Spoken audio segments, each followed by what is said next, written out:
মণিবোৰ নতুন লুক, হাতত পিষ্টল, টম জেৰীৰ টি-চাৰ্ট পিন্ধি এইবাৰ নতুন ৰূপত দেখিবলৈ পোৱা গৈছে বেহাৰবাৰী আউটপোষ্টৰ জনপ্ৰিয় অভিনেত্ৰী পাপৰি বৰাক।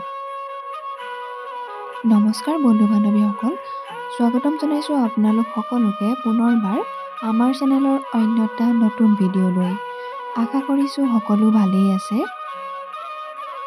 মণিবৌৱে কি কাৰণে এই নতুন লুকটো লৈছে এই সকলোবোৰ আপোনালোকক জনাম, গতিকে ভিডিঅ'টো শেষলৈকে চাব বুলি আশা ৰাখিলোঁ।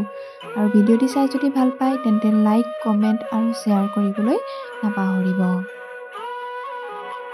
মণিবৌ খ্যাত পাপৰি বৰাক দেখিবলৈ পোৱা গ'ল এইবাৰ এক নতুন ৰূপত। এক ব্যতিক্ৰমী ৰূপ পৰিধান কৰিছে অভিনেত্ৰী পাপৰি বৰাই।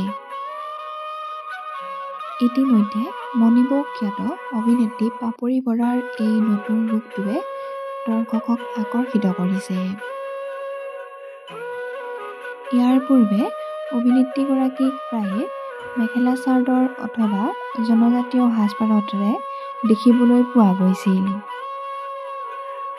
আপোনালোকে বাৰু মণিবৌৰ এই নতুন লুকটো কেনে পাইছে কমেণ্ট বক্সত কমেণ্ট কৰি জনাবচোন।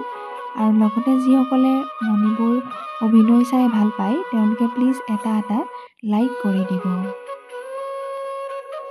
মণিবৌৰ এই ব্যতিক্ৰমী ৰূপ চাবলৈ দৰ্শক প্ৰায়ে ৰখি আছে।